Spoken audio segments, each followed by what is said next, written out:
¿Qué tal, amigos? Muy buen día. Espero que estén muy bien. Buenos días, buenas tardes, buenas noches. Espero y todo esté muy bien en sus vidas. Bienvenidos a otro video más de Reflexiones Modernas. En esta ocasión vamos a proseguir con la serie de construcción del cristianismo. Y el nombre del video de esta tarde o de esta mañana se titula La búsqueda fallida del Abraham histórico.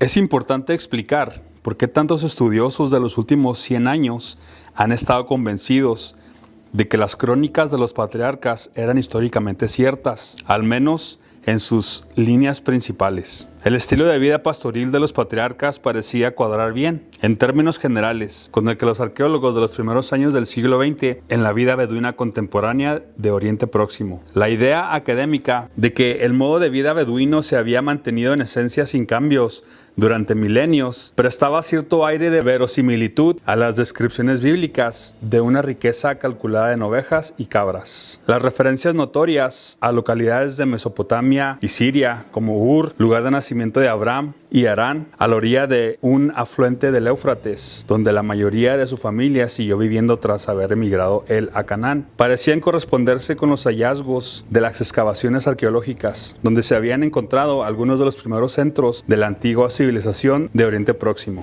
Cuando los primeros arqueólogos o investigadores empezaron a hacer este tipo de investigaciones tratando de encontrar pues qué tan historicidad había, ¿no? entre lo que se relata en la Biblia y lo que es en la realidad, pues sí parecía que sí había similitudes, parecía que sí podía corresponder lo que decía la Biblia con la realidad. Muchos de los primeros arqueólogos bíblicos habían recibido una formación clerical o teológica. Estaban convencidos por su fe de que la promesa de Dios a Abraham, Isaac y Jacob, la primogenitura del pueblo judío, transmitida a los cristianos, según explicaba el apóstol Pablo en su carta a los Gálatas, era real. Y si lo era, había sido hecha probablemente a unas personas reales y no a creaciones imaginarias de la pluma de algún antiguo escriba anónimo. Como podemos ver, muchos de los arqueólogos, investigadores a principios del siglo XX, pues eran personas de fe, tenían formación en la iglesia, tenían formación clerical, tenían estudios de teología, por lo tanto tenían fe. Y más que probar la realidad o buscar la realidad, lo que ellos buscaban era probar que lo que decía la Biblia era verdad. Por lo que sus investigaciones y por lo que su resultado de su trabajo no puede ser considerado imparcial,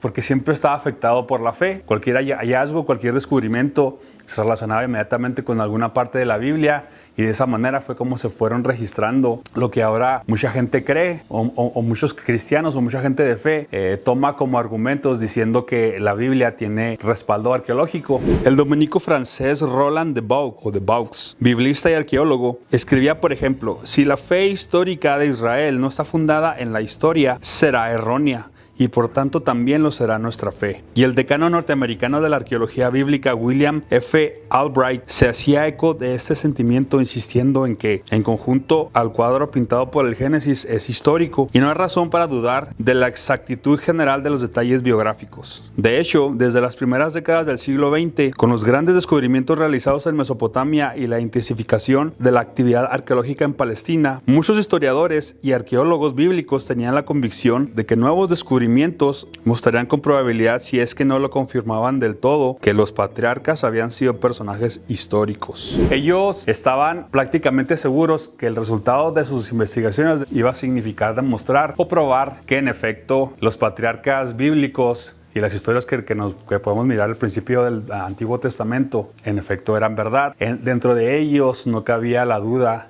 de que fuera así. Los relatos bíblicos preservaban al menos las líneas generales de una realidad histórica, auténtica y antigua. También proporcionaba una clave para calcular fechas concretas. En Primera de Reyes 6:1, según la cual el éxodo tuvo lugar 480 años antes de iniciarse la construcción del templo de Jerusalén, en el cuarto año del reinado de Salomón. Además, Éxodo 12:40 afirma que los israelitas soportaron 430 años de esclavitud antes del éxodo, añadiendo un poco más de 200 años a la duración, coincidente en parte de las vidas de los patriarcas en Canaán antes de que los israelitas marcharan a Egipto. Llegamos a una fecha bíblica aproximada de 2100 a.C. para la partida original de Abraham hacia Canaán. La aceptación de estas fechas para una reconstrucción histórica implicaba por supuesto, algunos problemas evidentes. Uno de ellos, y no el menor, era el de la extraordinaria duración de las vidas de Abraham, Isaac y Jacob, que sobrepasaba con mucho los 100 años. Moisés y Aarón, por ejemplo, se identificaban como descendientes de Leví, hijo de Jacob, en la cuarta generación, mientras que Josué, contemporáneo suyo, se decía que era descendiente de José, otro de los hijos de Jacob, en la 12ª generación, una discrepancia que difícilmente podría considerarse de menor cuantía. Lo que miramos con esto es que conforme la Biblia relata las genealogías, conforme la Biblia relata las descendencias de los primeros patriarcas o ya después de Jacob, es que los personajes aparentemente unos, digamos, viviendo en el mismo tiempo, más o menos siendo contemporáneos, uno relata que es de una genealogía muchísimo más antigua que otra, lo cual genera una contradicción, o lo que muchos cristianos o lo que muchos creyentes ya están tan familiarizados, es que las vidas de aquellos tiempos duraban más de 100 años, lo cual resulta muy difícil de creer, y lo único que indica es que se intenta llenar espacio de tiempo con el mismo personaje. Es decir, en vez de evitar varios personajes, es más fácil decir que un personaje vivió más largo o vivió su vida muchísimo más larga, como de 200, 300 años, a tener que llenar de personajes acorde con la vida natural del ser humano. En los documentos de las sociedades mesopotámicas del segundo milenio antes de Cristo, de las que supuestamente procedían los patriarcas, se podrían reconocer cientos de elementos como nombres propios, costumbres matrimoniales poco corrientes y leyes relativas a compras de tierras. Sin embargo, la búsqueda de los patriarcas históricos no llegó a tener éxito, pues ninguno de los periodos próximos a las fechas sugeridas por la Biblia ofrecía un trasfondo totalmente compatible con los relatos bíblicos. La supuesta migración hacia el oeste de grupos que habrían marchado de Mesopotamia a Canaán, la llamada migración amorrea, en la que Albright situaba la llegada de Abraham y su familia, resultó más tarde una ilusión. La arqueología desmintió totalmente la suposición de que en aquel momento se había producido un movimiento demográfico repentino y masivo, y los aparentes paralelismos entre las leyes y costumbres de Mesopotamia en el segundo milenio antes de Cristo y las descritas por los relatos de los patriarcas eran tan genéricos que podrían valer para casi cualquier periodo de la historia de Oriente Próximo. Posteriores intentos realizados por D. Boggs para situar las narraciones de los patriarcas en el Bronce Medio, 2000 a 1550 a.C.,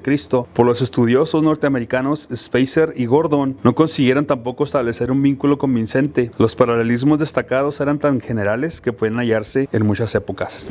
Los relatos de la Biblia deberían considerarse, por tanto, como una mitología nacional, sin más base histórica que la epopeya homérica o los viajes de Ulises, o que la epopeya virgiliana de la fundación de Roma por Eneas. Es decir, que no se encontró prácticamente nada de historicidad de los patriarcas, y lo que se encontró, o los relatos escritos en la Biblia o en el Antiguo Testamento con respecto a los patriarcas, o se ubican más o tienen más relación con siglos como el 6 o 7 antes de Cristo, que en realidad las fechas antiguas que intentan relatarnos o describirnos. Es decir, que las cosas que suceden o lo que se describe en la Biblia corresponde más a, digamos, al siglo 6, siglo 7, hasta el siglo 5, digamos entre el 5 y el 7 antes de Cristo, que muchísimo anterior a como intenta describirnos la Biblia.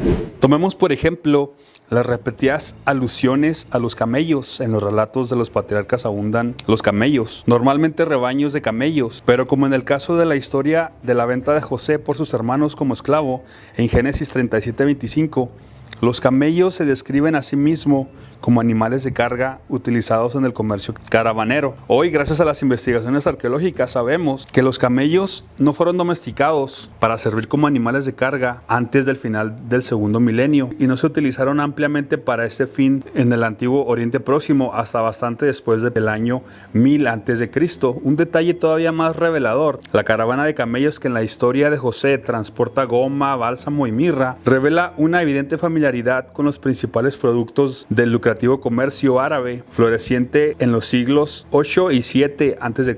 bajo la supervisión del Imperio Asirio. De hecho, las excavaciones realizadas en el yacimiento de Tel Geme en la llanura litoral de Israel han revelado un especulador aumento del número de huesos de camello en el siglo 7. Los huesos eran casi exclusivamente de animales adultos, lo que daba a entender que pertenecían a animales de carga. Esto quiere decir que no puede ser cierto que, según los relatos bíblicos, en la época en la que José es vendido a Egipto y que nos cuentan esta historia, que ya existieran camellos utilizados como animales de carga, domesticados, entrenados, por llamarlo así, sino que más bien Estos camellos se empezaron a utilizar hasta el 1000, aproximadamente el 1000 antes de Cristo, y así sucesivamente en adelante. Por lo que esta historia de los camellos no corresponde, como te decía anteriormente, las historias descritas en el Antiguo Testamento de los patriarcas de José, de Génesis, digamos este periodo, corresponde más a la realidad vivida en los años, aproximadamente en los años 700, 600 antes de Cristo, que en realidad a 1500, 2000 antes de Cristo, como aproximadamente se describe que el Génesis sucedió. No debemos olvidar además la cuestión de los filisteos. Oímos hablar de ellos en relación con el encuentro de Isaac con Abimelech, rey de los filisteos, en la ciudad de Gerar. Génesis 26:1. Los filisteos, un grupo emigrado del Egeo o del Mediterráneo oriental, no habían establecido sus asentamientos a lo largo de la llanura costera de Canaán hasta algo después del 1200 antes de Cristo. Sus ciudades prosperaron en los siglos 11 y 10 y siguieron dominando la zona hasta bien entrando el periodo asirio. La mención de Gerar como ciudad filistea en las narraciones sobre Isaac en Génesis 21 dan a entender que tenía una importancia especial o que era al menos muy conocida. Gerar se identifica aún hoy con Tel Aror, al noroeste de Beerseba, y las excavaciones realizadas allí han demostrado que en la edad de bronce, primero, la fase temprana de la historia filistea no era más que un pueblo pequeño y bastante significante. Pero a finales del siglo 8 y del siglo 7 a.C. se habían convertido en un bastión poderosamente fortificado de la administración asiria en el sur, un evidente punto de referencia. Por lo tanto, la mezcla de camellos, productos árabes, filisteos y ciudades como Gerar, así como otros lugares y naciones mencionados en las historias del Génesis acerca de los patriarcas, resulta altamente significativa. Todas las claves apuntan hacia una fecha de composición posterior, en muchos siglos a la época en que, según la Biblia, vivieron los patriarcas. Estos y otros anacronismos sugieren un periodo intenso de redacción de las crónicas patriarcales en los siglos 8-7 a.C. Estoy tomando la información del libro La Biblia desenterrada de Israel Finkelstein y Neil Asher Silverman, por si a ti te interesa adquirirlo para que puedas leer esta información. También existe un documental con este mismo nombre, La Biblia desenterrada, que voy a poner ahí en la caja de descripción, por si lo quieres ver y prefieres ver el video en vez de comprar el libro. Lo que se intenta decir es que lo que se relata en la Biblia en los supuestos 1500, 2000 antes de Cristo, si no es que un poquito más antiguo, en realidad describe una realidad más reciente por el 700, 600 antes de Cristo. Es decir, las cosas que se describen, las ciudades que se describen, el comercio que se describe, los animales de carga que se describen, etcétera, corresponden más a un periodo de tiempo muchísimo más reciente que el que supuestamente intenta hacer creer, dejando esto con muchas dudas y realmente con muy poca credibilidad de que realmente lo que se describe sean sucesos históricos, o sean sucesos comprobables, o sean cosas que verdaderamente sucedieron, y que no es simplemente la historia inventada por algún escriba, por algún sacerdote, por alguna persona que intentaba darle a Israel una historia. Lo que se dice a algunos historiadores es que después del exilio en Babilonia, después de que ellos lograron ser libres de Babilonia, se les intentó dar un pasado, se les intentó dar una historia, se les intentó explicar o hacerles creer al pueblo de Israel o a los judíos que habían tenido una historia, que habían pertenecido a un pueblo, que un Dios los había escogido, que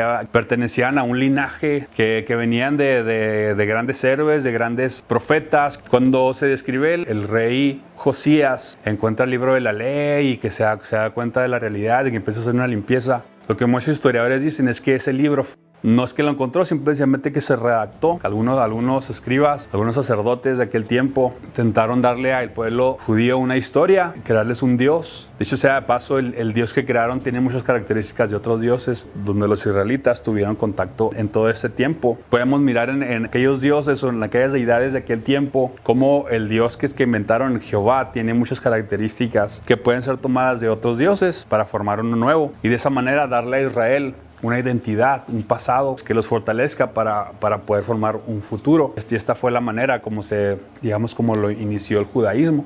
Hasta aquí voy a dejar el video de hoy, pero vamos a seguir adelante. Lo que te compartí fue apenas unas pequeñas páginas de lo que el libro nos enseña, entonces vamos a tener mucho material que compartirte, así que te invito a que te suscribas y que sigas en contacto. 2 comentarios están abiertos y cuídate mucho y hasta pronto.